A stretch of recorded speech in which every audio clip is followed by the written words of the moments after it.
Depois do AVC, fingi estar paralisada para ver como o meu marido cuidaria de mim e ouvi-o acidentalmente a sussurrar com a mãe dele. Aumenta a dose do medicamento para ela se ir mais depressa. É um farrapo humano. 24 horas depois, o meu marido ficou lívido ao ver a mãe a espumar pela boca, tendo de a levar de urgência para o hospital para uma lavagem ao estômago. Tentei abrir os olhos, mas as pálpebras pesavam como se alguém as tivesse colado, e todo o meu corpo estava rígido, imóvel como uma rocha inerte no meio de um oceano gelado. A luz branca e ofuscante do candeeiro de teto do hospital deixou-me atordoada. Demorou algum tempo até a minha visão se habituar gradualmente ao cenário circundante. Estava num quarto de hospital privado, e o som monótono e regular das máquinas, bip, bip, ecoava nos meus ouvidos. Soava tão frio e solitário. Queria mover os braços e as pernas.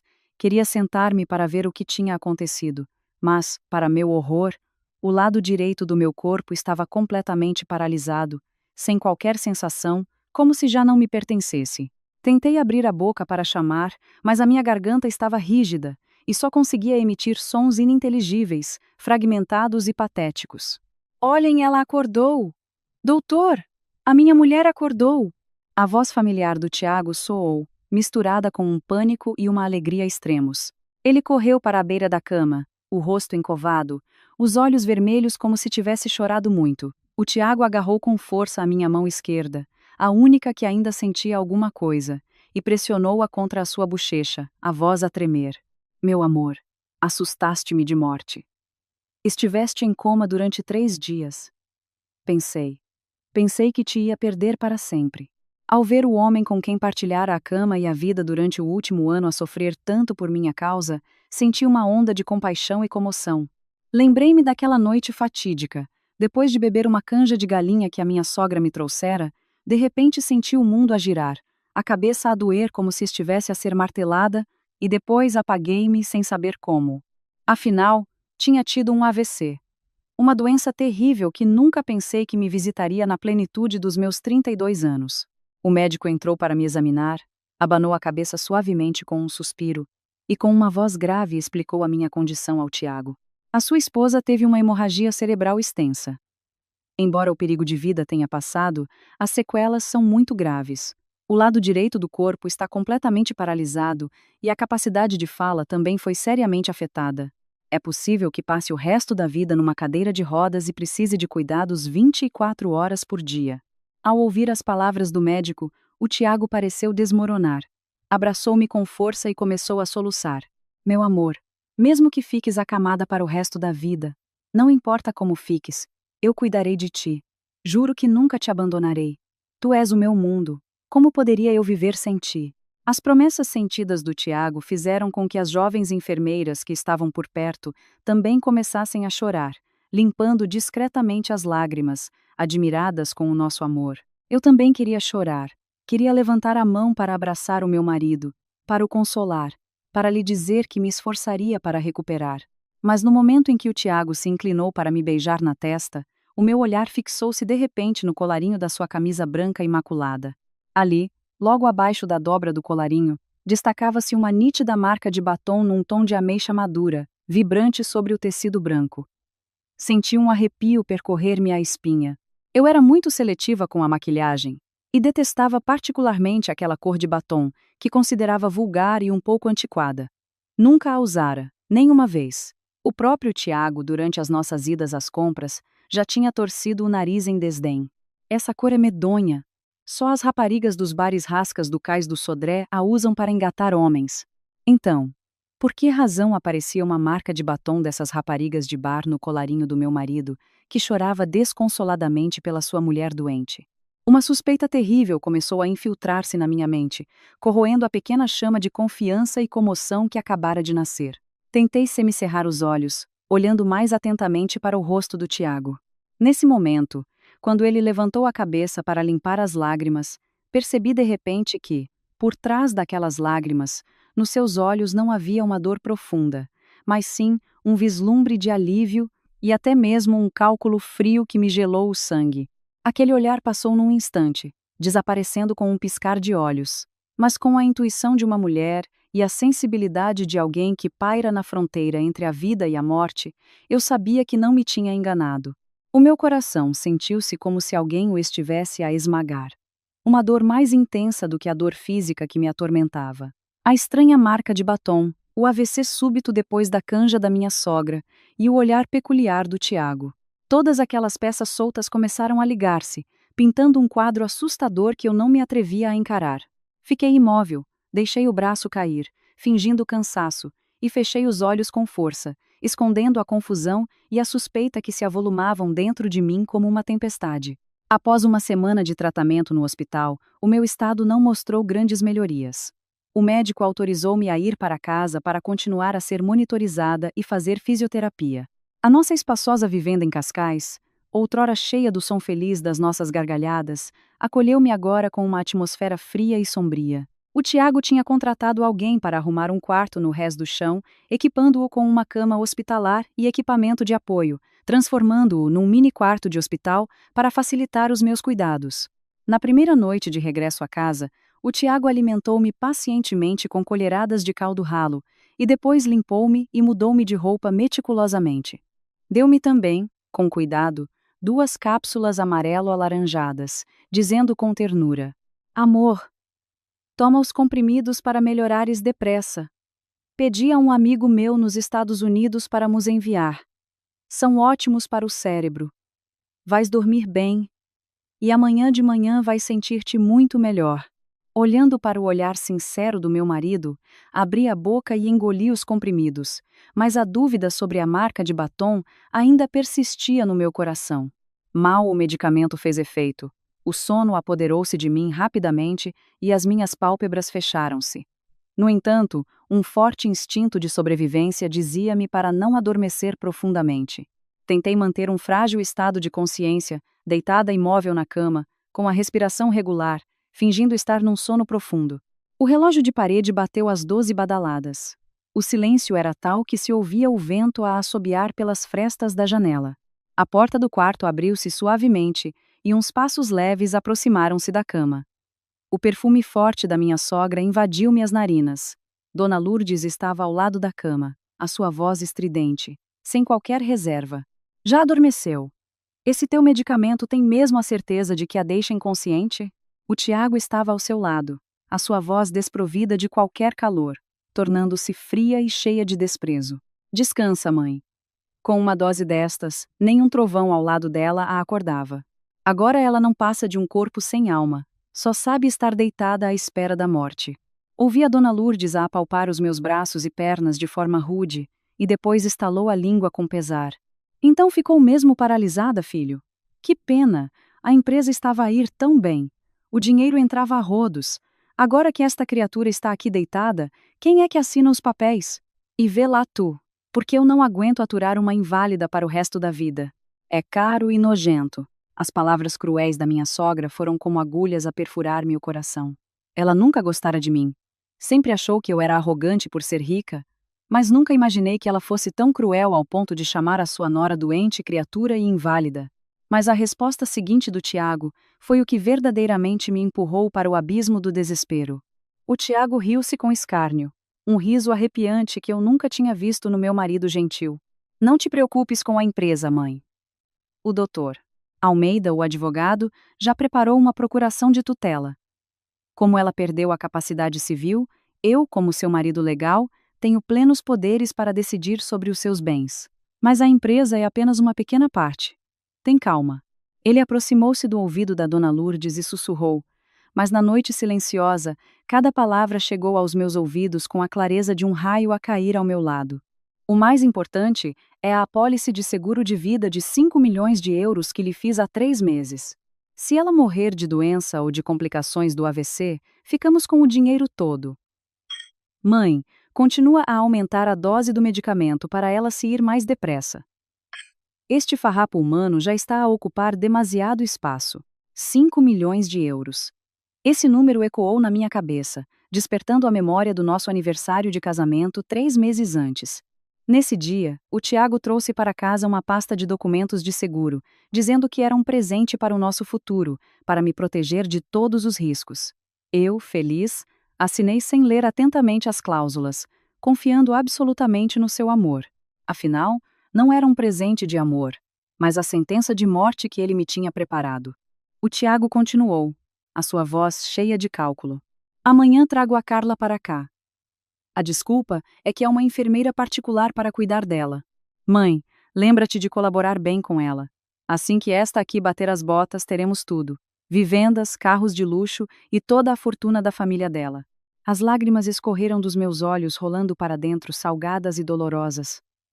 5 anos da minha juventude, 5 anos de amor incondicional. O que recebi em troca senão esta traição cruel? O meu AVC não foi um acidente. A canja que a minha sogra me deu, os comprimidos que o meu marido me deu a beber, tudo fazia parte de um plano perfeito para me matar e roubar a minha fortuna.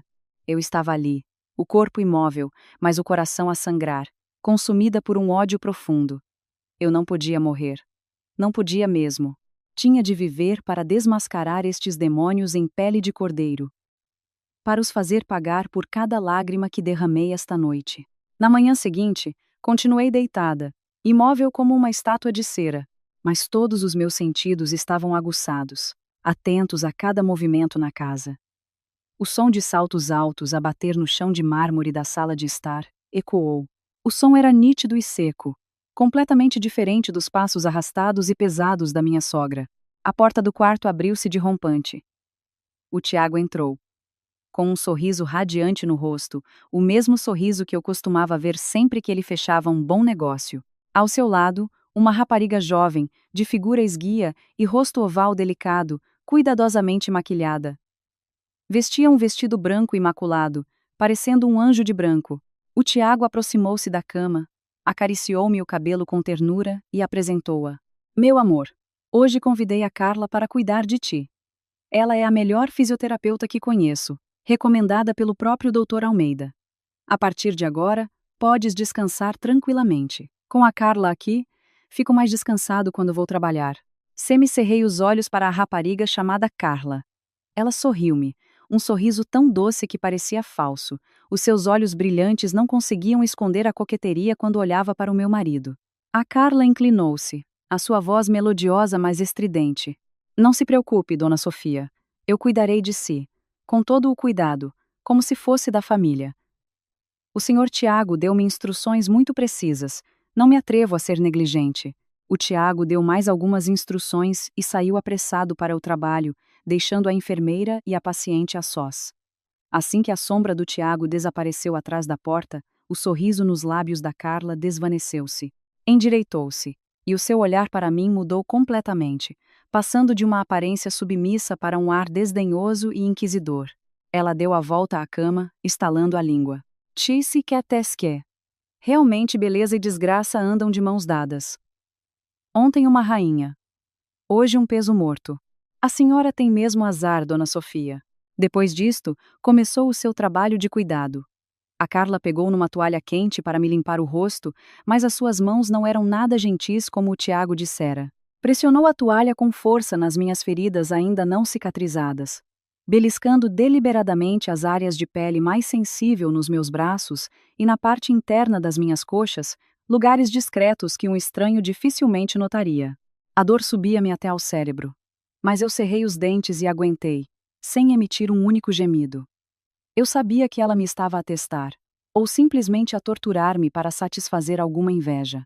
Ao meio-dia, depois de a dona Lourdes ter trazido a sopa e saído para o jardim para cuidar dos seus vasos, a Carla sentou-se pesadamente na cadeira ao lado da minha cama e despreocupadamente pegou no telemóvel para navegar na internet. Pouco depois, levantou-se, espreguiçou-se e, fingindo um descuido, deixou cair um papel dobrado em 4 mesmo ao lado da minha almofada.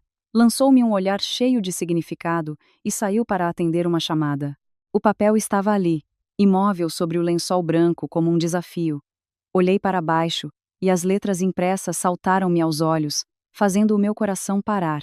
Relatório de ecografia, 12 semanas. E no campo de informações do pai, o nome Tiago Santos aparecia de forma inequívoca. 12 semanas.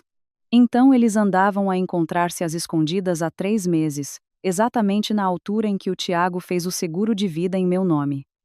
O plano deles não tinha começado com o meu AVC. Eles já o preparavam há muito tempo. A Carla não era enfermeira. Era a amante. A mulher que carregava o filho do meu marido. E agora, ela entrava na minha casa, sob o pretexto de ser cuidadora, para pisar a dor da esposa legítima. A Carla voltou ao quarto. Ao ver-me a olhar fixamente para o papel, não mostrou qualquer sinal de pânico, pelo contrário, sorriu com arrogância. Pegou no relatório e abanou-o à minha frente, a sua voz um sussurro provocador. Dona Sofia, já viu bem? O meu filho já tem 12 semanas. Está muito saudável, graças a Deus. O Tiago disse que assim que o seu assunto estiver resolvido, nos trará, a mim e ao nosso filho, para sermos os donos desta casa. Pode ir em paz. Eu desfrutarei de tudo o que é seu em seu nome. Cada palavra daquela mulher era como uma faca envenenada a espetar-se diretamente no meu coração. A humilhação subiu-me à garganta. Que amargo! Queria gritar, queria levantar-me e rasgar aquele papel, esbofetear aquela cara descarada. Mas a razão dizia-me que tinha de aguentar. Eu estava em desvantagem. Qualquer resistência agora podia custar-me a vida. Debaixo do lençol fino, o dedo indicador da minha mão esquerda, a mão que eles pensavam estar paralisada, tremeu violentamente e fechou-se num punho. Uma força invisível, nascida do ódio, espalhava-se pelo meu corpo. Fechei os olhos, engolindo as lágrimas. Os dias seguintes passaram num tormento, tanto físico como mental.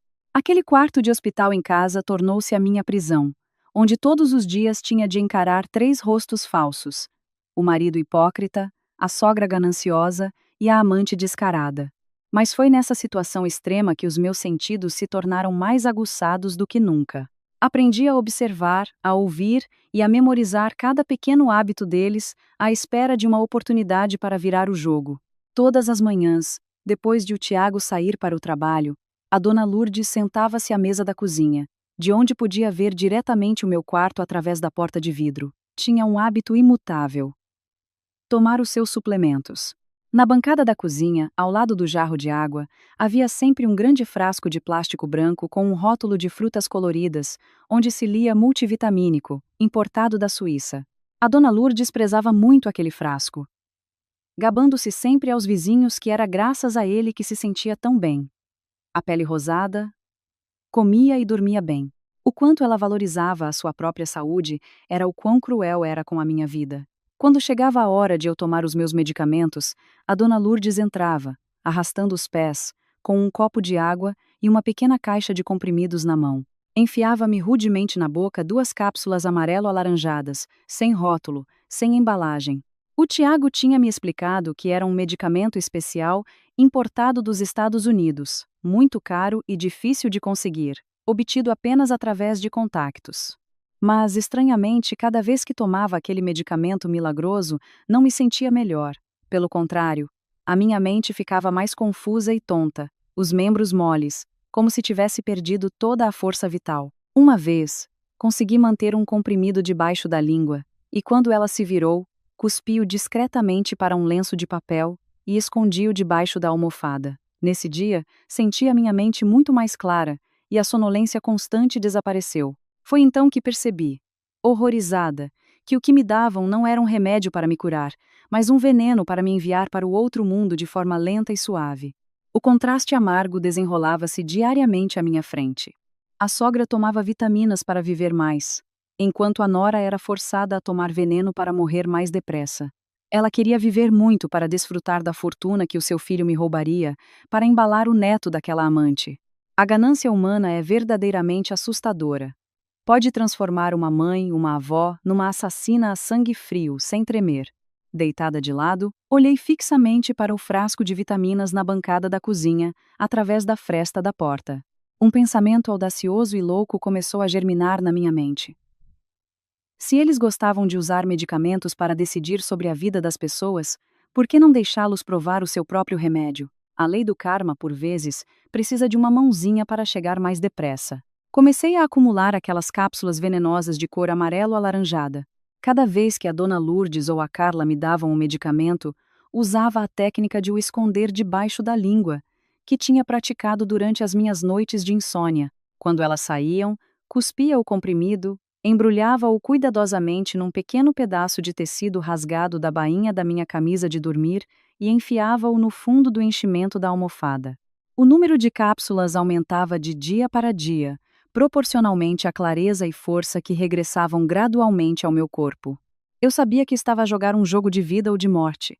Se fosse descoberta, morreria instantaneamente, sem escapatória. Mas não tinha outra escolha. A minha vida, a honra da minha família, tudo dependia destas pequenas cápsulas. Naquela tarde, o sol escaldante do verão caía sobre a cidade, tornando o ar abafado e sufocante. O Tiago voltou inesperadamente à casa para almoçar. Não para me visitar, mas para se divertir com a sua amante na sala de estar. O som das gargalhadas provocantes da Carla e da respiração ofegante e lasciva do Tiago ecoavam até ao meu quarto. Soava tão nojento e sujo. Pensavam que eu era uma inválida surda e cega, que não sabia de nada, por isso nem se deram ao trabalho de fechar a porta ou de ter qualquer pudor. A dona Lourdes, ao ver o filho e a futura nora tão apaixonados, sorriu satisfeita e retirou-se discretamente para o jardim para regar as plantas, dando espaço ao jovem casal. A cozinha ficou completamente vazia. E na bancada, o frasco de vitaminas da dona Lourdes permanecia ali, silencioso e convidativo. O meu coração batia com tanta força no peito que temi que o seu som me denunciasse. Esta era uma oportunidade única na vida. Respirei fundo, concentrando toda a minha força no braço esquerdo e na parte superior do corpo. O meu corpo pesava como chumbo depois de tantos dias acamada, cada músculo tenso e dorido. Mordi o lábio com força, reprimindo um gemido, e arrastei-me lentamente para fora da cama. Cada pequeno movimento exigia 100 vezes mais esforço do que o normal. Rolei para o chão. Felizmente, o tapete grosso amorteceu o som. Usei a mão esquerda para me agarrar à beira de um móvel, arrastando o meu corpo, centímetro a centímetro, em direção à porta que dava para a cozinha. O suor escorria em bica, encharcando a minha roupa de doente larga, caindo-me nos olhos e fazendo-os arder. Os gemidos do casal adúltero na sala de estar continuavam a um ritmo constante, tornando-se o disfarce sonoro perfeito para a minha ação. Rastejei pela soleira da porta e entrei na cozinha. O frasco de vitaminas estava na prateleira, demasiado alto para o meu alcance enquanto estava no chão. Olhei em redor e vi um pequeno banco num canto. Cerrei os dentes, agarrei-me à perna da mesa de jantar e tentei levantar-me com a perna esquerda, a perna direita, pendendo inutilmente como um pedaço de madeira. O meu corpo tremia incontrolavelmente, a cabeça a girar, prestes a cair. Apoiei-me na mesa, movendo-me passo a passo com dificuldade até a bancada. Finalmente, a minha mão tocou no frasco de plástico fresco. Abri trêmula a tampa do frasco de vitaminas, despejando todas as pílulas brancas e cremosas para uma tigela que já estava na mesa. Depois, tirei do bolso da camisa o pedaço de tecido cheio de cápsulas venenosas amarelo-alaranjadas que tinha acumulado durante a semana. Despejei todo o veneno no frasco de vitaminas vazio. Como os dois tipos de comprimidos tinham um tamanho semelhante e apenas uma ligeira diferença de cor, seria difícil notar a troca sem uma observação atenta, especialmente para alguém com a visão fraca e descuidada como a dona Lourdes. Depois, peguei num punhado das suas vitaminas verdadeiras e guardei-as no meu bolso para usar mais tarde. O resto, atirei-o à pressa para o lixo debaixo da mesa, cobrindo-o com outros detritos para esconder as provas. Quando terminei, enrosquei bem a tampa. Coloquei o frasco de volta no seu lugar, com o rótulo virado para a frente, exatamente como estava. Depois de fazer tudo, estava exausta, e a minha perna esquerda cedeu. Um pequeno barulho soou quando o meu joelho bateu no chão. Mãe, o que estás a fazer na cozinha? A voz do Tiago veio da sala, com um tom sonolento e irritado por ter sido incomodado. O meu coração parou. O sangue gelou-me nas veias. Prendi a respiração, deitando-me no chão da cozinha, escondida atrás da grande mesa de jantar. Os passos do Tiago aproximavam-se. Se ele entrasse e me visse no chão, tudo estaria acabado. Fechei os olhos com força, rezando em desespero. Nesse exato momento, a voz da dona Lourdes veio do jardim. Estou aqui, filho. Estou no jardim. O que foi? Os passos do Tiago pararam.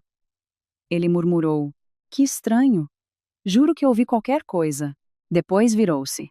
Deixa estar, mãe, não é nada. Pensei que era um ladrão.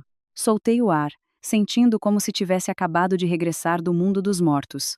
Esperei mais um pouco até tudo ficar em silêncio, e usando toda a minha força restante, arrastei-me de volta para o quarto, subi para a cama e cobri-me com o lençol, como se nada tivesse acontecido. Todo o processo demorou apenas 15 minutos, mas para mim pareceu uma eternidade. 3 dias se passaram, desde aquela tarde fatídica. O ambiente em casa continuava sombrio, mas eu sentia uma mudança sutil a acontecer. O meu corpo, agora a receber vitaminas verdadeiras em vez de veneno, começou a mostrar sinais positivos de recuperação. A minha mente estava mais clara, os músculos do lado esquerdo mais flexíveis, e até os dedos da minha mão direita paralisada começaram a sentir um formigueiro. Eu sabia que estava a recuperar, mas mantive-o em segredo, continuando a desempenhar o papel de um vegetal. Pelo contrário, a dona Lourdes começou a mostrar sintomas estranhos. Naquela manhã, enquanto tomava o pequeno almoço, largou de repente os talheres e levou a mão à barriga, com uma careta. Ultimamente o meu estômago anda tão esquisito. Sinto-me enjoada e tudo me sabe a amargo, não consigo engolir nada. O Tiago, absorto no telemóvel, levantou a cabeça ao ouvir a queixa da mãe, a sua voz indiferente. Deves ter comido alguma coisa que te fez mal ou então é uma mudança de tempo. Já estás velha, mãe. O sistema digestivo enfraquece, é normal. A dona Lourdes abanou a mão, o rosto contorcido. Não, esta dor é diferente. São cólicas que vêm e vão, e sinto-me enjoada e tonta. Será que é daquele frasco de vitaminas que me compraste? Desde que as comecei a tomar que me sinto assim. Eu no meu quarto ouvi tudo e o meu coração acelerou. O medicamento começava a fazer efeito. Mas o Tiago descartou imediatamente a ideia. Riu-se, tranquilizando a mãe. Mãe, estás a ser paranoica outra vez. Esses suplementos são de alta qualidade, importados da Suíça. Pedi a um amigo para nos trazer. São caríssimos. Continua a tomar. O teu corpo deve estar a desintoxicar. É só uma questão de te habituares. Ao ouvir o filho, a dona Lourdes acreditou piamente. Sim, deve ser isso. O que é caro é bom. Um bom remédio tem de ter um efeito forte. Dito isto, foi buscar o frasco de vitaminas.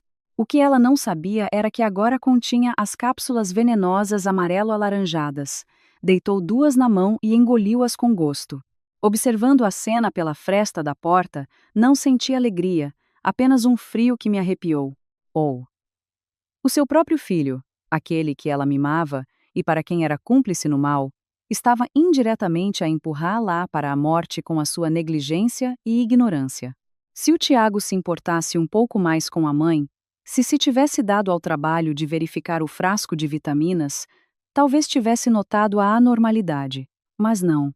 Na sua cabeça só havia o dinheiro do seguro e a amante sensual. A vida da sua mãe idosa não era tão importante como os seus desejos. Ao final da tarde, o estado da dona Lourdes piorou. Estava deitada no sofá da sala, a gemer, o rosto visivelmente pálido. A Carla, andando pela casa, mostrou-se irritada com a doença da dona Lourdes. Não lhe perguntou nada nem cuidou dela. Pelo contrário, resmungou para si mesma. Já é velha e cheia de doenças. Queixa-se por tudo e por nada. Como é que se pode aturar isto? A dona Lourdes ouviu, mas estava demasiado cansada para discutir. É tudo culpa daquela agourenta. Desde que ela pôs os pés nesta casa que só temos azar. Ela fica ali deitada na boa vida enquanto esta velha aqui sofre. Deitada na cama, ouvia as suas maldições. Mesmo na sua dor, o meu coração endureceu. Ela não sentia remorsos, não sentia compaixão. Até o último momento, ainda acreditava que eu era a fonte de todos os seus males, quando na verdade era a ganância e a crueldade de mãe e filho que os estava a envenenar. A dor da dona Lourdes aumentava, mas o Tiago ainda não a levava ao hospital. Disse que esperaria pela noite para ver como ela ficava. Que ir ao hospital era caro e um incômodo. Ele não sabia que a sua hesitação estava a encurtar o tempo da sua mãe e a aproximar o desfecho do drama. Hoje era o 3º aniversário da morte do meu pai. Um dia em que o ambiente em casa deveria ser solene e acolhedor, em memória do falecido. Mas para esta família tornou-se um grande palco para uma peça de hipocrisia. Desde manhã cedo, os parentes do lado do Tiago começaram a chegar em massa. O som de risos e conversas, o tilintar de pratos e talheres, abafava o som da música sacra que saía de um pequeno rádio no altar. O Tiago, vestido num fato preto elegante, com o cabelo impecavelmente penteado, andava de um lado para o outro, a dar ordens aos empregados, correndo de vez em quando à porta para receber tios e tias do campo, com um sorriso permanente no rosto. Naquele momento, ele parecia o pilar exemplar da família. Fui carregada pelo Tiago da cama para a cadeira de rodas. Ele ajustou-me cuidadosamente a gola da camisa, ajeitou-me o cabelo despenteado e empurrou-me para a sala de estar. Assim que apareci, o grupo de parentes, que petiscava tremoços, calou-se de repente. Dezenas de pares de olhos viraram-se para mim, não com compaixão, mas com uma curiosidade indiscreta misturada com uma satisfação mal disfarçada. Uma tia do lado do meu marido, a mesma que antes, sempre que me via, me elogiava pela minha inteligência e beleza para me pedir dinheiro, agora estalou a língua e disse em voz alta: "Coitado do Tiago, tão bonito e talentoso, e calhou-lhe uma mulher inválida. A vida é mesmo imprevisível.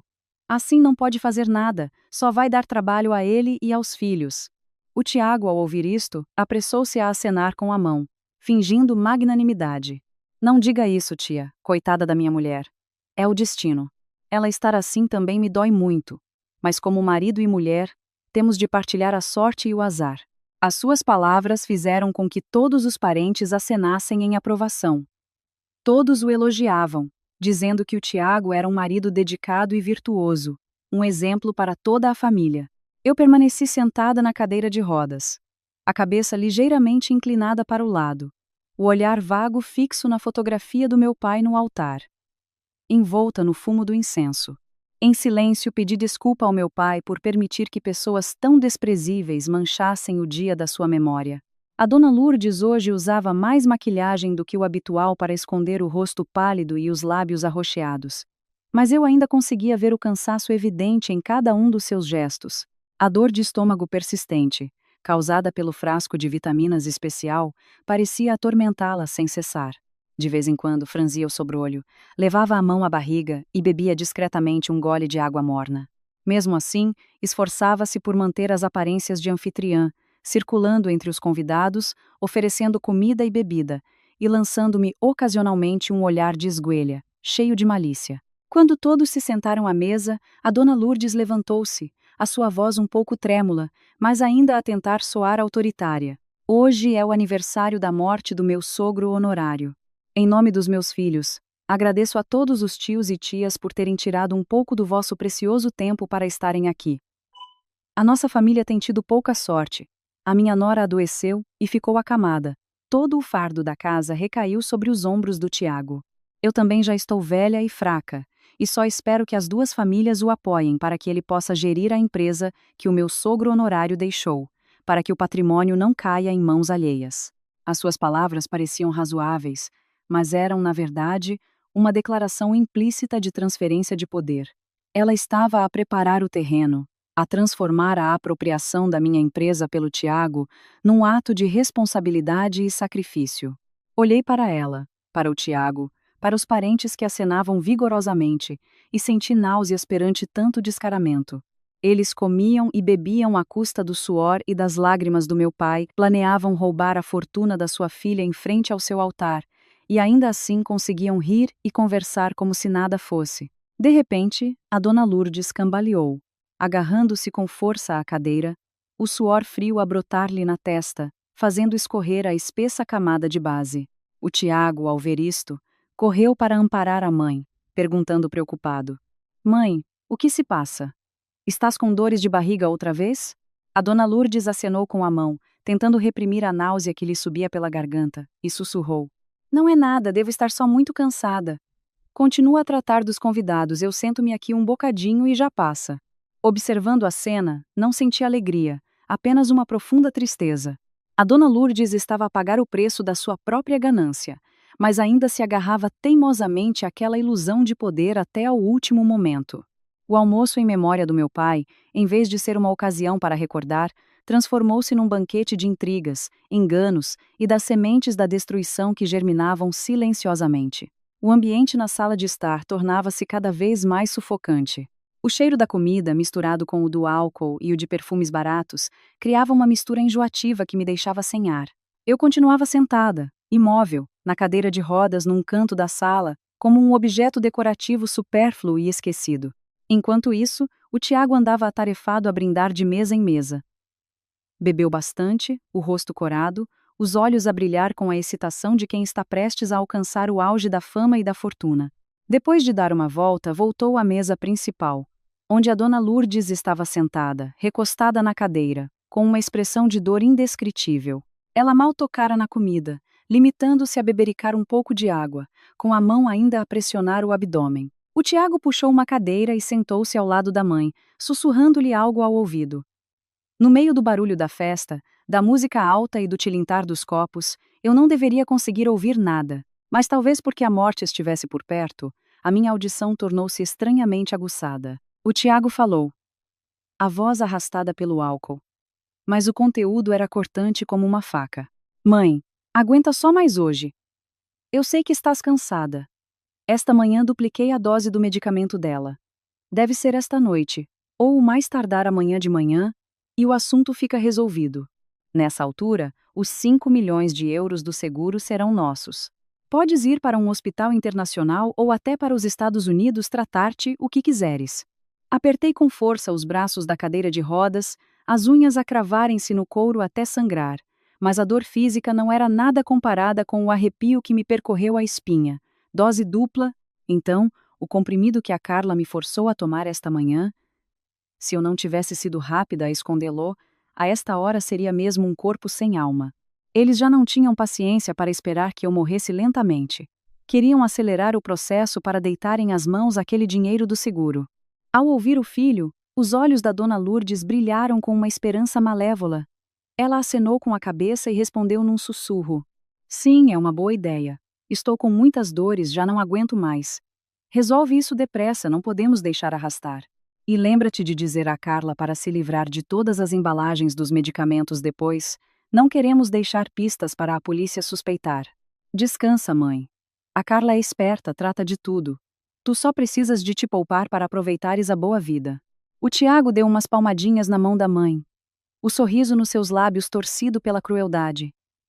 Olhei para aqueles dois, mãe e filho, que eu outrora considerara família. Agora revelavam-se como demônios, a planear esquartejar-me e esfolar-me na casa dos meus próprios pais. O ódio incendiou-se dentro de mim como um fogo violento, queimando os últimos vestígios de afeto que restavam.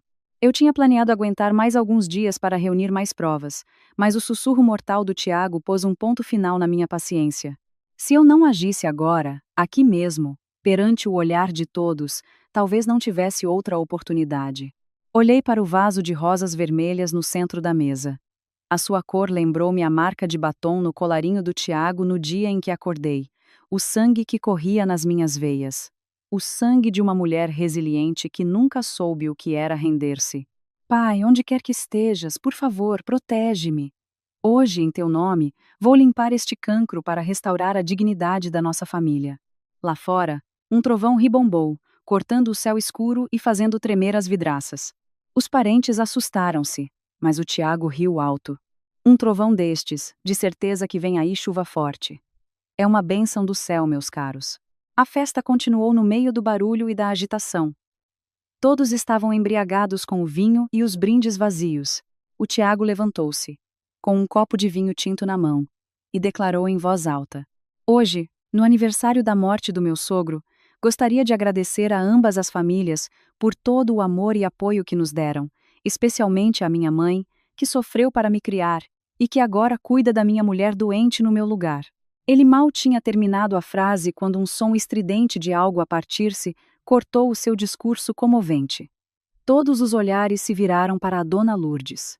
Ela estava a usar os talheres para pegar num pedaço de frango cozido quando, de repente, a sua mão começou a tremer incontrolavelmente. Os talheres caíram no chão, o pedaço de frango rolou para debaixo da mesa. O rosto da dona Lourdes contraiu-se de dor. Os olhos reviraram-se, mostrando o branco, a boca aberta, mas sem conseguir emitir som, apenas sons de engasgo a saírem-lhe da garganta. Mãe! O que se passa? O Tiago, em pânico, largou o copo e correu para junto da mãe. Mas antes que pudesse tocar-lhe, a dona Lourdes caiu da cadeira, batendo com um baque surdo no chão. O seu corpo corpulento começou a convulsionar violentamente, como um peixe fora de água. Os braços e as pernas debatiam-se descontroladamente contra as pernas da mesa e das cadeiras, criando um som caótico e aterrador. Dos cantos da sua boca, uma espuma branca começou a sair em abundância, misturada com o suco gástrico amarelado. Um cheiro azedo e intenso espalhou-se pelo ar. Os parentes gritaram em uníssono. As tias mais sensíveis taparam o rosto e viraram-se, enquanto os homens, atrapalhados, não sabiam o que fazer. O Tiago ajoelhou-se ao lado da mãe, o rosto sem uma pinga de sangue, a tentar acordá-la, desesperado. Mãe, acorda! Meu Deus, o que se passa com a minha mãe? Chamem uma ambulância depressa. Uma cena de caos sem precedentes desenrolou-se diante dos meus olhos. A mulher autoritária e cruel que há pouco planeava matar a nora, estava agora a contorcer-se no chão em agonia. O Tiago gritava em desespero, tentando meter a mão na boca da mãe para evitar que ela mordesse a língua, o rosto coberto de lágrimas e ranho, uma figura patética. Ele virou-se para mim, o olhar cheio de pânico e incompreensão. Por quê? Por que é que foi a mãe? Era evidente que ele queria dizer era suposto seres tu a tomar o medicamento, mas engoliu as palavras a tempo. Ele não compreendia o que estava a acontecer. Por que razão o seu plano perfeito tinha descarrilado de forma tão terrível? Por que é que a pessoa a espumar pela boca e a convulsionar não era eu, a quem ele tinha dado uma dose dupla de veneno naquela manhã, mas sim a sua própria mãe? Eu, sentada na cadeira de rodas, observei tudo friamente. Sem pena, sem satisfação, apenas com a estranha serenidade de quem compreende a lei do karma. As cápsulas venenosas amarelo-alaranjadas que ela me tinha destinado com tanta crueldade estavam agora a destruir o seu próprio corpo, célula por célula, vaso sanguíneo por vaso sanguíneo. Era o preço a pagar pela sua ganância insaciável e pela sua crueldade desumana. Uma tia gritou: Meu Deus, ela deve ter apanhado um golpe de ar. Rápido, tragam álcool, uma colher para raspar as costas. Outro tio acenou com a mão. Não. Isto parece mais envenenamento ou um ataque epilético. Não lhe toquem, virem-na de lado para ela não se engasgar. Cada um dava a sua opinião, tornando o ambiente ainda mais caótico. O Tiago, impotente, abraçava a mãe, o seu olhar desesperado à procura de ajuda, mas apenas encontrava os rostos assustados e impotentes da multidão. Nesse momento, a Carla desceu as escadas a correr. Ao ver a cena, soltou um grito e ficou paralisada, o rosto pálido. Olhou para o Tiago, depois para a dona Lourdes. O medo nos seus olhos não era preocupação pela dona Lourdes, mas sim o medo de algo muito mais terrível que se avizinhava. Enquanto todos se aglomeravam em redor da dona Lourdes, num alvoroço, ninguém reparou em mim. A esposa inválida sentada silenciosamente num canto. Lentamente, levei a mão ao cinto de segurança que me prendia e soltei-o. Respirei fundo, enchendo os pulmões de coragem e determinação. As minhas pernas, depois de dias de treino secreto, tinham recuperado a sua força. Apoiei as mãos nos braços da cadeira de rodas e, com força, levantei-me. A sensação de estar de pé, sobre as minhas próprias pernas depois de quase um mês acamada, foi milagrosa. O sangue circulou. As articulações estalaram como se despertassem de um longo sono. Ajeitei a roupa, alisei o cabelo e caminhei, lenta mas firmemente, em direção à multidão caótica. O som dos meus passos no chão de madeira ecoou. O som não era alto, mas tinha o peso de 1000 quilos, fazendo com que algumas pessoas na periferia se virassem, assustadas. Olhem a Sofia! A Sofia levantou-se, gritou uma prima, a voz embargada pela surpresa. Aquele grito foi como um botão que parou o tempo. Todo o movimento cessou, todos os sons se calaram. Dezenas de pares de olhos viraram-se para mim, arregalados, como se estivessem a ver um fantasma em pleno dia. O Tiago, ajoelhado no chão a abraçar a mãe, levantou a cabeça ao ouvir o barulho. Quando me viu, de pé, imponente à sua frente, mais alta do que ele, os seus olhos arregalaram-se, a boca abriu-se, e ele gaguejou, incapaz de formar palavras. Tu... Como? Como é possível? Olhei para ele, o meu olhar frio como uma lâmina, sem qualquer vestígio de fraqueza ou resignação. Sorri com desdém. Um sorriso dedicado àquele marido desprezível. O quê? Estás surpreendido? Pensavas que eu devia estar paralisada na cama à espera da morte, ou que a pessoa a espumar pela boca ali no chão devia ser eu, para o teu guião ser perfeito, não é? A minha pergunta foi como um balde de água fria na cara do Tiago, fazendo-o tremer. Ele largou a Dona Lourdes e recuou, o rosto sem uma pinga de sangue. O que. O que estás a dizer? Eu. Eu não percebo. Dei mais um passo, a minha voz firme a ecoar pela sala. Não finjas mais, Tiago. A tua peça de filho e marido exemplar acabou. Ela. Apontei para a Dona Lourdes a contorcer-se fracamente no chão. Não apanhou um golpe de ar, nem teve um ataque epilético. Ela foi envenenada com Neurosin, o veneno neurológico que tu e a tua mãe me forçaram a tomar todos os dias sob o pretexto de ser um suplemento para o cérebro. A sala inteira exclamou em choque.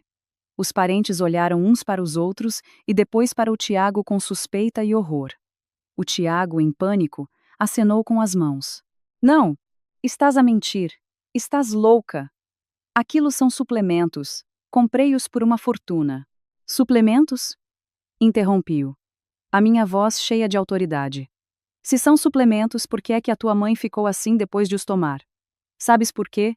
Porque eu troquei os medicamentos. Troquei as cápsulas venenosas que me deste pelo precioso frasco de vitaminas dela. Foi ela que as tomou com as próprias mãos. Foste tu que a incentivaste a tomá-las. Foram vocês que se destruíram um ao outro. É a lei do karma funcionar. A verdade nua e crua deixou todos em silêncio. O Tiago olhou para a mãe e depois para mim. O terror absoluto estampou-se nos seus olhos. Ele percebeu que a esposa que ele desprezava, a quem ele pensava ter na palma da mão, era, afinal, 100 vezes mais astuta do que ele. Ele caiu de joelhos, as mãos na cabeça, a tremer como um cão encurralado. Eu estava no meio da sala, orgulhosa e altiva. A chuva lá fora continuava a cair torrencialmente, mas dentro de mim a tempestade começava a acalmar, dando lugar à luz da verdade e da justiça. Olhei para os rostos assustados à minha volta e declarei em voz alta: a peça acabou. Agora chamem a polícia e uma ambulância, para vermos como a lei pune um assassino. O Tiago olhou para mim fixamente, os olhos tão abertos que pareciam saltar das órbitas. O seu rosto passou do vermelho do álcool para um branco pálido como papel. Gaguejou, os lábios a tremer incontrolavelmente, apontando para mim sem conseguir dizer uma palavra. Provavelmente, no guião perfeito que ele e a sua mãe tinham montado, nunca houve uma cena como esta. A cena em que a esposa inválida se levanta de repente, imponente como um juiz no tribunal da consciência. Caminhei lentamente na sua direção, sentindo a firmeza dos meus pés no chão frio. Cada passo meu esmagava o seu orgulho e os seus cálculos, fazendo-o recuar em pânico, tropeçando numa cadeira e quase caindo. Os parentes à volta prenderam a respiração. Ninguém se atreveu a dizer uma palavra. A tensão na sala era palpável, como uma corda de violino prestes a rebentar. O que se passa, Tiago? Não estás feliz por ver a tua mulher recuperada? Perguntei. A minha voz era suave, mas carregada de uma ironia cortante.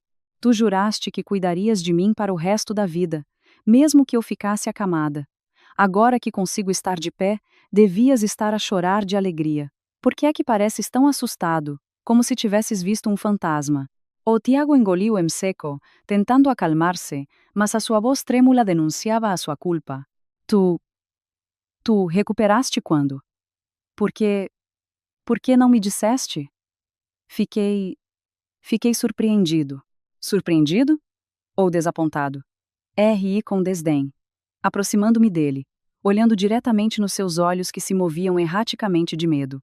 Estás desapontado por eu não ter morrido? Ou desapontado por a pessoa a contorcer-se ali no chão não ser eu? Pensavas que eu não sabia de nada? Pensavas que eu era surda, cega, enquanto tu e a tua mãe planeavam aumentar a minha dose de veneno todas as noites? Ao ouvir a palavra veneno, o rosto do Tiago mudou de cor. Ele apressou-se a negar, acenando com as mãos. Estás a dizer disparates. São suplementos. São suplementos para o cérebro que comprei por uma fortuna. Estás doente. Estás a ter alucinações. Não me calunies à frente da família. Suplementos? Disse eu, entre dentes, a contenção de tanto tempo a explodir.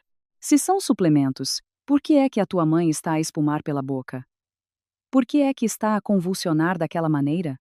Tens coragem de tomar 2 desses comprimidos agora mesmo para provar a tua inocência? Apontei para o frasco de comprimidos que rolara para debaixo da mesa, que a dona Lourdes tinha deixado cair na sua agonia.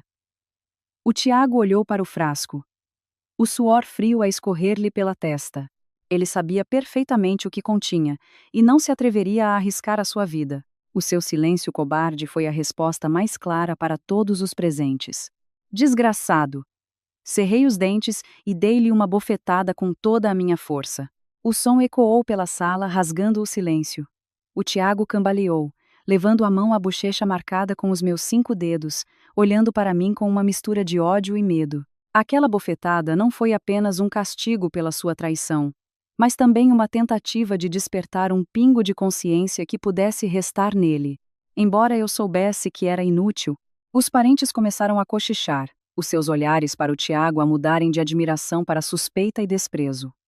A sua máscara de marido exemplar e filho dedicado tinha sido arrancada por mim, em frente de toda a gente.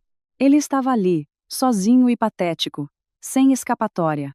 O som da sirene da ambulância ecoou lá fora, rasgando a cortina de chuva, trazendo consigo uma sensação de urgência e ansiedade. Os paramédicos entraram rapidamente, empurrando uma maca. Abriram caminho pela multidão atônita para chegar a Dona Lourdes.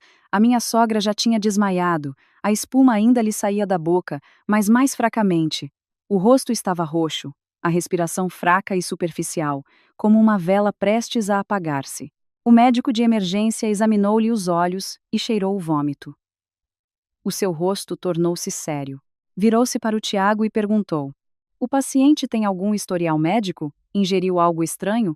Os sintomas são muito semelhantes aos de um envenenamento agudo, provavelmente causado por produtos químicos ou uma overdose de medicamentos, resultando em insuficiência respiratória e paragem cardíaca.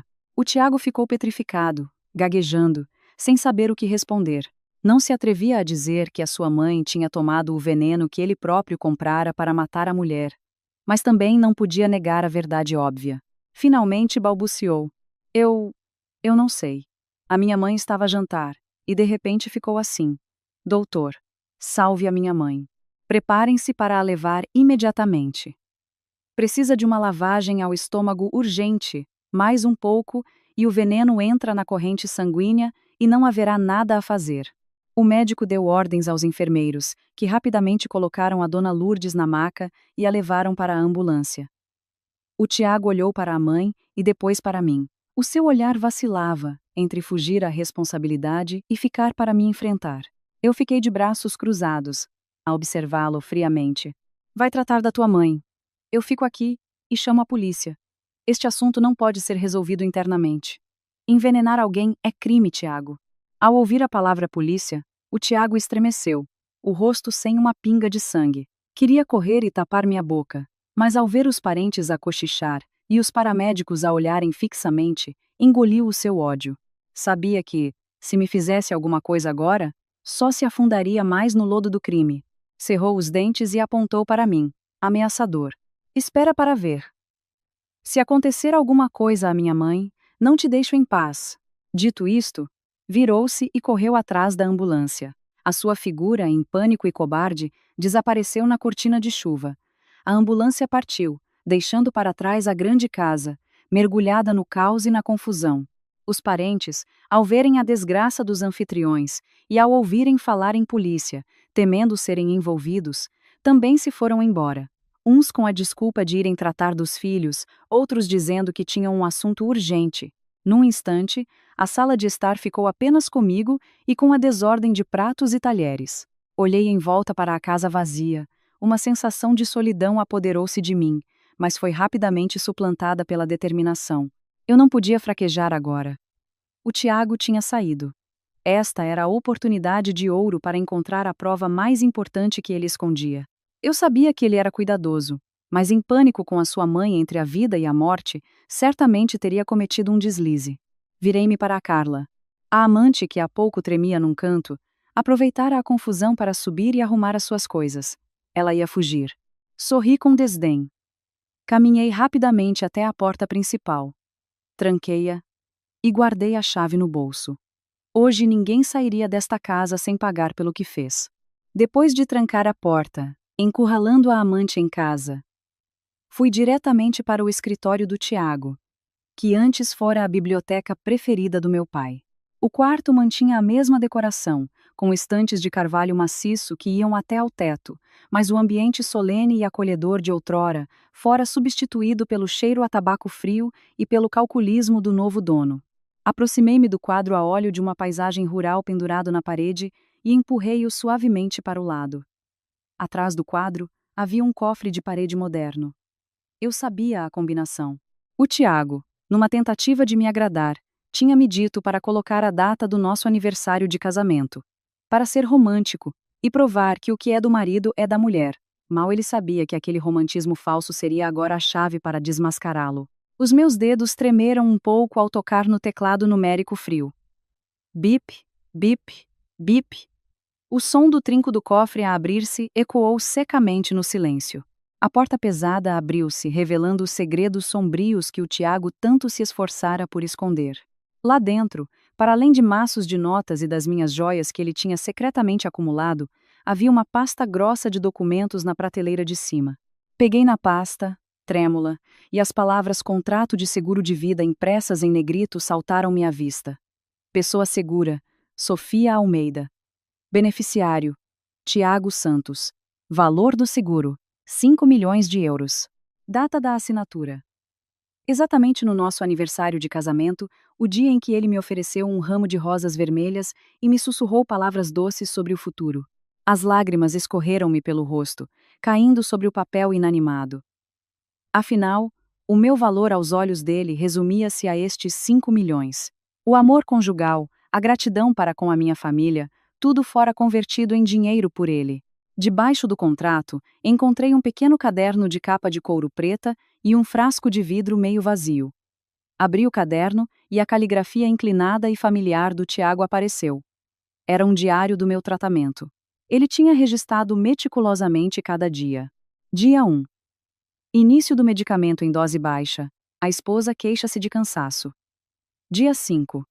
Aumento da dose. A esposa começa a entrar em coma profundo. Dia 15. A esposa está paralisada do lado direito. O plano corre bem. Dia 20. A mãe insiste em aumentar a dose para acabar mais depressa. A cada linha que lia, o meu coração apertava-se. Ele não estava apenas a matar-me, estava a tratar o meu assassinato como um projeto, um estudo a ser monitorizado e ajustado. A sua crueldade fria e doentia deu-me náuseas. Peguei no frasco. Lá dentro ainda havia algumas cápsulas amarelo-alaranjadas, idênticas às que eu trocara para a mãe dele. Esta era a prova mais importante. Juntamente com o diário, era suficiente para o mandar para a prisão por muito tempo. Guardei cuidadosamente todas as provas numa mala, abraçando-a com força, como se fosse a minha última tábua de salvação. Olhei pela última vez para o escritório do meu pai e prometi em silêncio: Pai, eu encontrei. Não vou deixar que o trabalho da tua vida caia nas mãos de um canalha. Vou fazer justiça pela nossa família. Nesse momento, ouvi passos apressados a descer as escadas. A Carla arrastava uma mala enorme, o som das rodas a bater nos degraus de madeira soava estridente.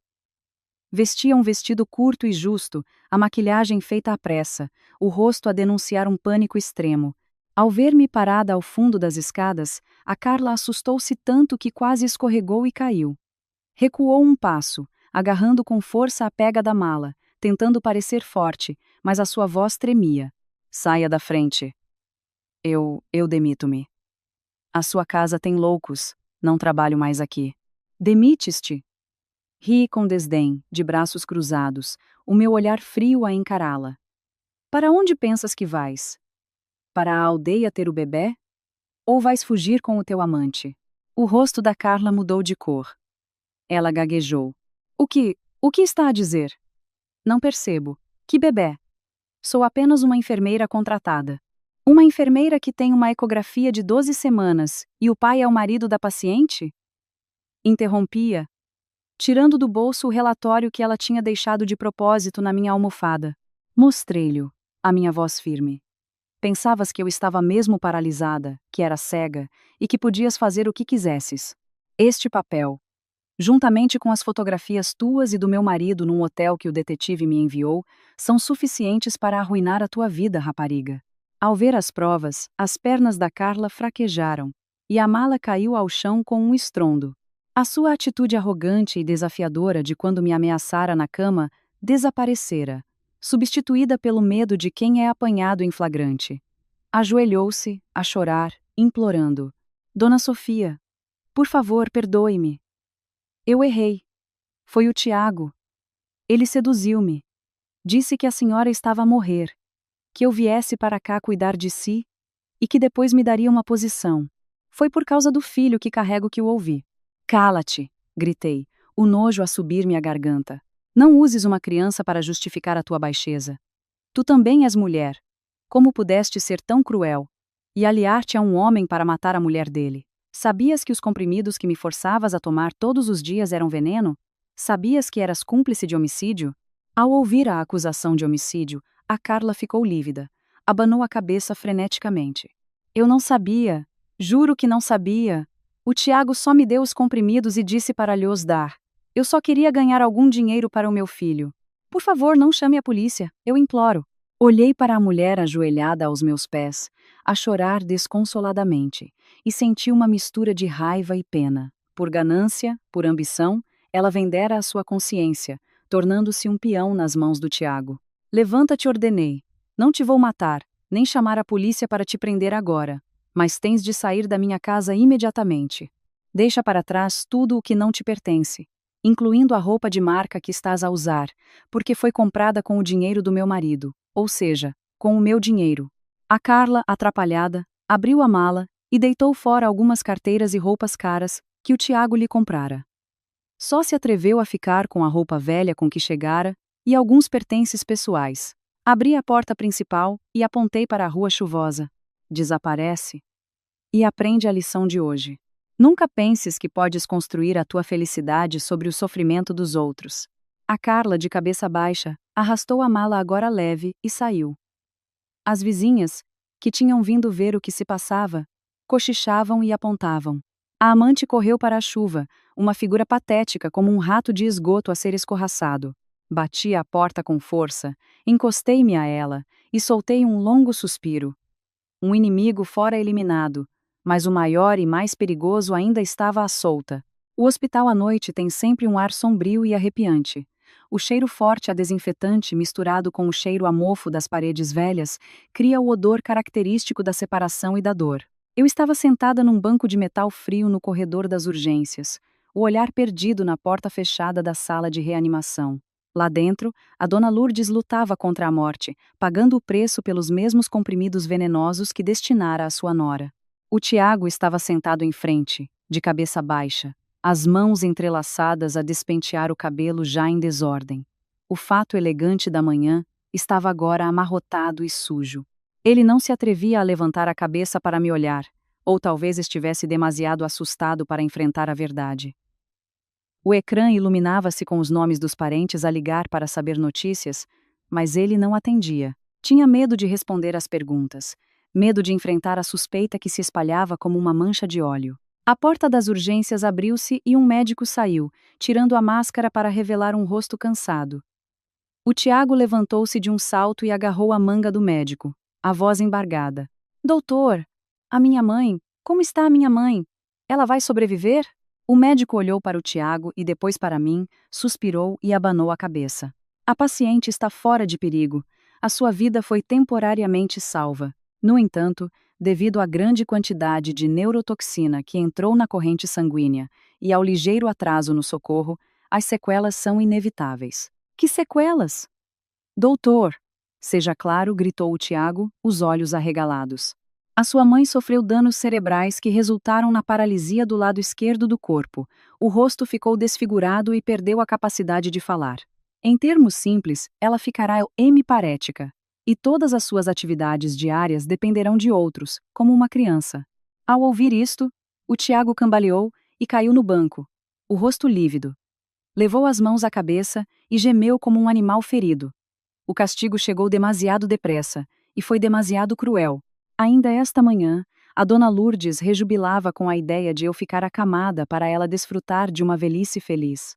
E agora, era ela que estava nessa situação, paralisada, com a boca torta, incapaz de falar ou de andar. A lei do karma não poupa ninguém, apenas espera pelo momento certo para desferir o golpe mais doloroso.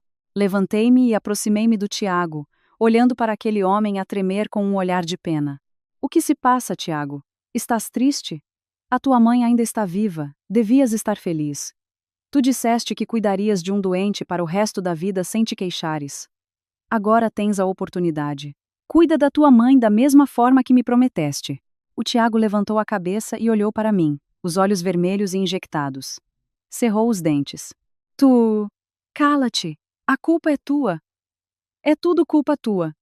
Se não tivesses trocado os medicamentos, a minha mãe não estaria assim. Ainda não aprendeste? Ri com desdém. Quem comprou o veneno foste tu.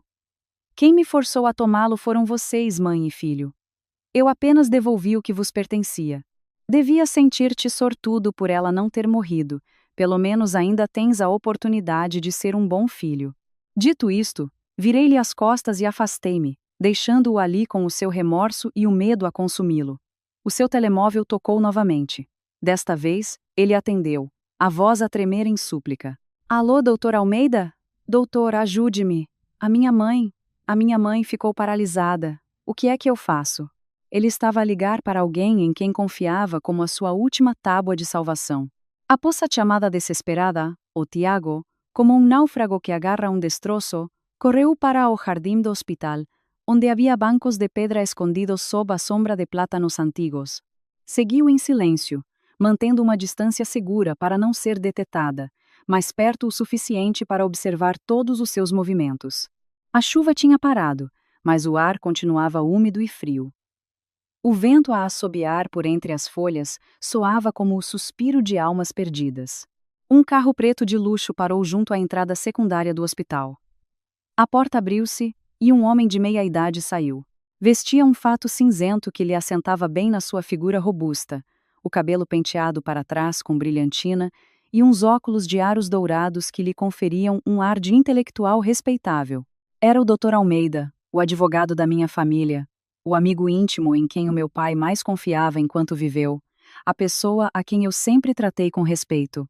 O Tiago correu na sua direção como uma criança, agarrando-lhe a mão, a voz a choramingar. Doutor Almeida, estou perdido. A minha mãe ficou paralisada. A Sofia já sabe de tudo e ameaçou chamar a polícia. Ajude-me. O que é que eu faço agora? O Dr. Almeida deu-lhe umas palmadinhas no ombro. A sua atitude estranhamente calma, em total contraste com o pânico do Tiago. Levou-o até um banco de pedra, e com uma voz grave e ponderada disse: Calma, rapaz, tudo se resolve. Um homem não pode entrar em pânico assim. Já te disse tantas vezes. Para fazer coisas grandes é preciso ter cabeça fria. Mas ela tem provas, doutor. Ela tem o frasco do veneno, e ameaçou processar-me por homicídio, gaguejou o Tiago, o suor a escorrer-lhe pela testa, apesar do frio. O doutor Almeida tirou os óculos e limpou-os com um lenço. Os seus olhos semicerraram-se, um brilho aguçado e calculista a luzir por detrás das lentes. Então temos de encontrar uma forma de te ilibar. Agora que a tua mãe está nesse estado, de qualquer forma já não consegue falar nem andar. É normal uma pessoa idosa, doente e confusa enganar-se com os medicamentos. Percebes o que quero dizer? O Tiago olhou para o Dr. Almeida, confuso, sem compreender totalmente o significado profundo das suas palavras. O Dr. Almeida aproximou-se do seu ouvido e, com uma voz baixa mas clara, como se o diabo lhe estivesse a guiar o caminho, disse: Deita as culpas todas para cima da tua mãe. Diz à polícia que a tua mãe, por odiar a nora e querer apoderar-se da fortuna, comprou o veneno às escondidas para a prejudicar. Tu não sabias de nada. Tu também foste uma vítima. Enganado por ela, mas ela é a minha mãe, exclamou o Tiago, o rosto pálido. A tua mãe já é idosa e está paralisada. Mesmo que vá para a prisão, a pena será suspensa ou será internada num hospital psiquiátrico. Ela não perde nada, mas tu és diferente. És novo, tens um futuro pela frente. Se fores preso, quem cuidará da tua mãe? Quem tomará conta deste império? Tens de sacrificar o pequeno para salvar o grande. Isso é que é ser um filho verdadeiramente dedicado, que pensa no futuro da família.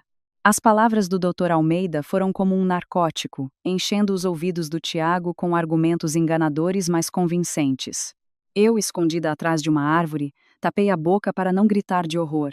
Ele estava a incitar o Tiago a trair a sua própria mãe, a transformar a Dona Lourdes num bode expiatório, para ele escapar impune. A sua crueldade não era óbvia, mas sim profunda e sinistra, disfarçada de conselhos morais. O Tiago ficou em silêncio por um longo tempo, o rosto dividido entre um pingo de consciência e o medo da prisão. Finalmente, o seu instinto de sobrevivência egoísta venceu. Levantou a cabeça e acenou vigorosamente. Sim, sim, percebi. Farei o que o doutor disser. Ajude-me, por favor. Não quero ir para a prisão. O doutor Almeida sorriu satisfeito e deu-lhe uma palmada no ombro. Muito bem. Não te preocupes, eu trato de todos os procedimentos legais. Agora vai ter com a tua mãe, e lembra-te de representar bem. Tens de parecer um filho a sofrer com os atos errados da sua mãe. Observando o Tiago a afastar-se cabisbaixo e o sorriso enigmático do Dr. Almeida, senti um arrepio. Afinal, o Tiago era apenas um fantoche nas mãos deste mestre manipulador. Ele não queria apenas roubar a minha fortuna, mas também destruir a humanidade de todos à minha volta. Voltei ao quarto do hospital para onde a Dona Lourdes tinha sido transferida. O Tiago estava sentado ao lado da cama, a segurar a mão enrugada da mãe, a chorar e a murmurar falsos pedidos de desculpa. A Dona Lourdes estava deitada, os olhos abertos a fixar o teto, um canto da boca torcido, a baba a escorrer-lhe pela almofada. Queria falar, queria mover-se. Mas o corpo não obedecia, emitindo apenas sons ininteligíveis e desesperados. Entrei no quarto, seguida por 2 polícias fardados. O Tiago assustou-se, e ao ver a polícia ficou lívido. Levantou-se de um salto, as pernas a tremer. O que fazem aqui? Um dos polícias avançou, a sua voz firme. É o senhor Tiago Santos. Recebemos uma denúncia e provas que o acusam de tentativa de homicídio e fraude para a apropriação de bens. Pedimos que nos acompanhe à esquadra para interrogatório. O Tiago recuou, esbarrando na cama. Abanou a cabeça e apontou para a Dona Lourdes. Não, eu não fiz nada. Enganaram-se. Foi a minha mãe. Foi tudo a minha mãe. O quarto ficou em silêncio. A Dona Lourdes, ao ouvir o filho, arregalou os olhos, cheia de espanto e dor. Tentou debater-se, queria levantar-se e gritar, insultar o filho ingrato, mas o corpo paralisado não o permitiu. As lágrimas escorreram-lhe dos olhos, misturando-se com a baba. O Tiago continuou a gritar, negando a sua culpa, seguindo o guião que o Dr. Almeida lhe dera. A minha mãe odeia a minha mulher, ela queria a fortuna e comprou o veneno às escondidas para lhe dar. Eu não sabia de nada, ela também me enganou. Sou filho, não me atrevia a desobedecer-lhe. Vejam! Foi ela que tomou o seu próprio veneno por engano. E ficou assim. É o seu castigo. Eu sou inocente. Observei a cena do filho a acusar a mãe, e da mãe a olhar para o filho com ódio, e o meu coração doeu. Não por pena deles, mas por tristeza pelo que se tornou a chamada família. O dinheiro e a ganância transformaram-nos em demônios, prontos a devorarem-se uns aos outros na adversidade. Avancei e coloquei a mala com as provas na mesa, dizendo calmamente: Tiago, representas muito bem, mas esqueceste-te de uma coisa. Eu não sou estúpida. Aqui dentro está o diário que escreveste com as tuas próprias mãos, a registrar o processo do meu envenenamento e o frasco de veneno meio vazio que tirei do teu cofre. Como explicas isto? A tua mãe é idosa, tem a visão fraca e as mãos a tremer. Como poderia ela escrever um diário tão detalhado? O Tiago olhou para o caderno familiar, o seu rosto passando de branco a cinzento. Ficou sem palavras. Sabia que tinha cometido um erro, estava demasiado confiante no seu plano perfeito e esqueceu-se de destruir as provas que o incriminavam. O polícia abriu o caderno, folheou-o e fez um sinal ao seu colega.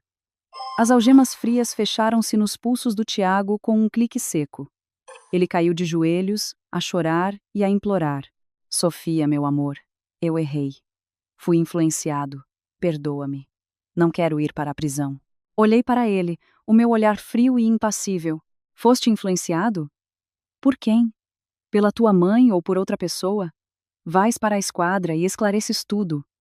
Por agora, olha bem para a tua mãe. Ela está assim graças à bênção de um filho dedicado como tu. O Tiago foi levado, os seus gritos ecoando pelo corredor. A dona Lourdes, na cama, seguiu o filho com o olhar, as lágrimas a encharcarem a almofada. Os seus soluços engasgados soavam como o lamento de um animal ferido prestes a morrer. A peça da família feliz e dedicada terminara da forma mais trágica.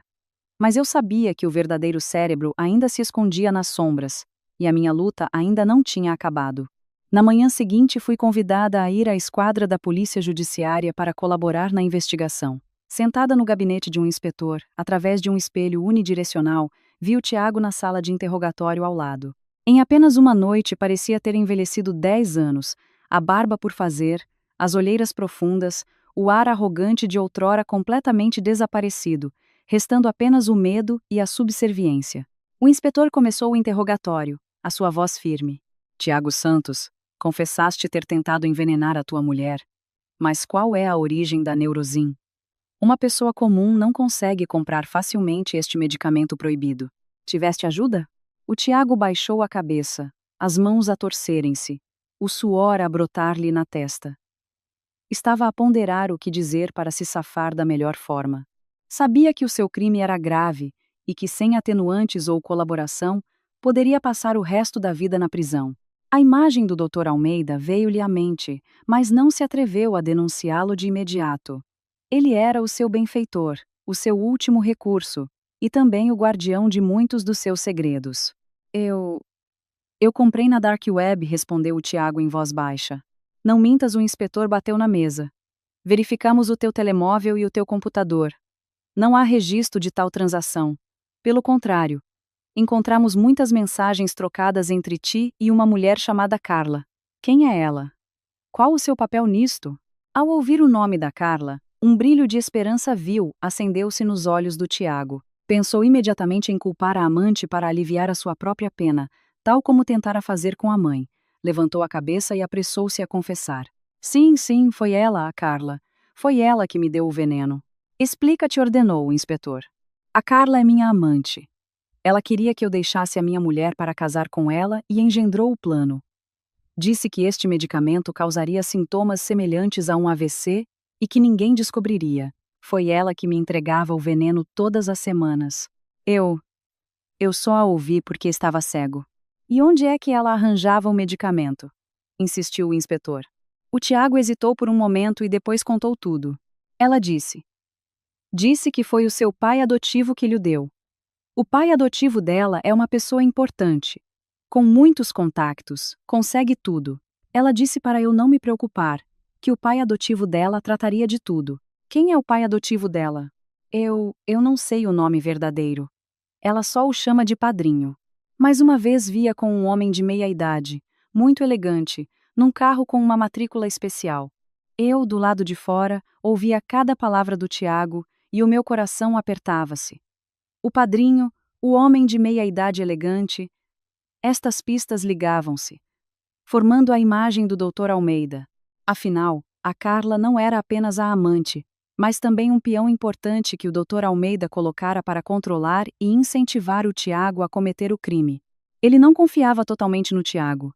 Por isso usou a Carla e o filho que ela carregava como uma corda ao pescoço para o prender ao seu plano. O inspetor acenou com a cabeça, tomou notas e disse a um colega: emitam imediatamente um mandado de captura para a Carla. Investiguem as suas relações, especialmente este misterioso padrinho. Olhei para o Tiago através do espelho, sentindo um desprezo profundo. Traiu a mãe. E agora, traía a amante que carregava o seu filho. Um homem sem um pingo de vergonha ou humanidade como ele merecia o castigo mais severo da lei. Mas o que mais me preocupava agora era a Carla. Iria ela denunciar o doutor Almeida, ou será que ele já lhe tinha calado a boca? A porta da sala de interrogatório abriu-se, e um agente entrou para dar um relatório. Encontramos a Carla. Estava numa pensão nos arredores da cidade, a preparar-se para fugir. Estamos a trazê-la para cá. O nevoeiro começava a dissipar-se. Os elos do crime a serem revelados. Cerrei os. Cerrei